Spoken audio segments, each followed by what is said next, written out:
ಒಬ್ಬ ಹೆಣ್ಮಗಳು ಬೈಯುವಾಗ ದೇವ್ರು ಕೇಳಿದಂತೆ, ಯಾಕೆ ಯವ್ವ ನನ್ನ ಯಾಕೆ ಬೈತಿ, ನಾ ಏನ್ ಮಾಡೀನಿ, ಯಾಕೆ ಬೈತಿ ಅಂತಂದಾಗ ಅಕ್ಕಿ ಅಂದ್ಲಂತ, ನನ್ನ ಮಗ ನನಗೆ ಏನ್ ಮಾಡ್ಯಾನಂತಂದ್ರ, ಆಕಿ ತಾಯಿ ಆಕಿ ಮಗ ವೃದ್ಧಾಶ್ರಮದೊಳಗೆ ಬಿಟ್ಟ ಬರಾಕತ್ತಿದ್ದ. ತಾಯಿಯನ್ನ ಸಾಕಾಗಲಾರಕ ವೃದ್ಧಾಶ್ರಮದೊಳಗೆ ಬಿಟ್ಟು ಬರಾಕತ್ತಿದ್ದ. ವೃದ್ಧಾಶ್ರಮದೊಳಗೆ ಬಿಟ್ಟ ಬಾಗಲ ದಾಟಿ ಹೊರಗೆ ಬರುವಾಗ ಆ ತಾಯಿ ಮಗನಿಗೆ ಕರೀತಾಳ, ಮತ್ತ ಏನಂತ, ಯಪ್ಪ ಮಗನೇ ಯಪ್ಪ ಅಂತ ಕರೆದ್ಲು. ಮಗ ಮತ್ತೆ ಓಡಿ ಬಂದ. ಯಾಕೆವಾ ಯಾಕೆ ಕರೆದೆ ಅಂತಂದಾಗ, ಯಾಕಿಲ್ಲಪ್ಪ, ನನ್ನ ಈ ವೃದ್ಧಾಶ್ರಮದೊಳಗೆ ಇಟ್ಟಿಯಲ್ಲ, ನಿನ್ನ ಹೆಂಡತಿಯ ಮಾತನ್ನ ಕೇಳಿ ನನ್ನ ಈ ವೃದ್ಧಾಶ್ರಮದೊಳಗೆ ಇಟ್ಟು ಹೊಂಟಿಯಲ್ಲ, ಆದ್ರ ಮನಸ್ಸನ್ನ ಭಾರ ಮಾಡಿಕೊಂಡು ಹೋಗಬೇಡಿಯಪ್ಪ. ನಿನ್ನ ಮನಸ್ಸಿನೊಳಗ ನನ್ನ ತಾಯಿಯನ್ನ ನನ್ನ ಹೆಂಡತಿಯ ಮಾತು ಕೇಳಿ ನಾನು ವೃದ್ಧಾಶ್ರಮದೊಳಗ ಇಟ್ಟು ಹೊಂಟಿನಿಲ್ಲ ಅಂತ ತಿಳ್ಕೊಂಡ ನಿನ್ನ ಹೃದಯವನ್ನ ಭಾರ ಮಾಡಿಕೊಂಡು ಹೋಗಬೇಡ, ನಿನ್ನ ಮನಸ್ಸನ್ನ ಭಾರ ಮಾಡಿಕೊಂಡು ಹೋಗಬೇಡ.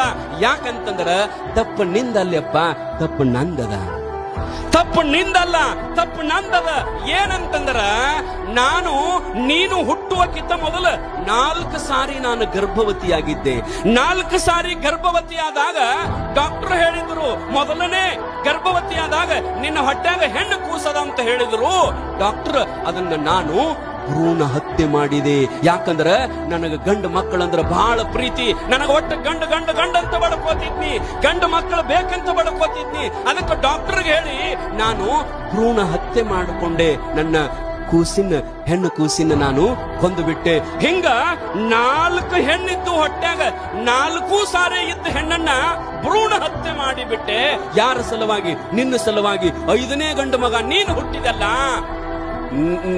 ಆ 4 ಹೆಣ್ಣು ಮಕ್ಕಳನ್ನ ಹತ್ಯೆ ಮಾಡಿ ನಿನ್ನ ಹಡದಕ್ಕ ಈ ನನಗ ಶಾಪ ತಟ್ಟಲೇಬೇಕು.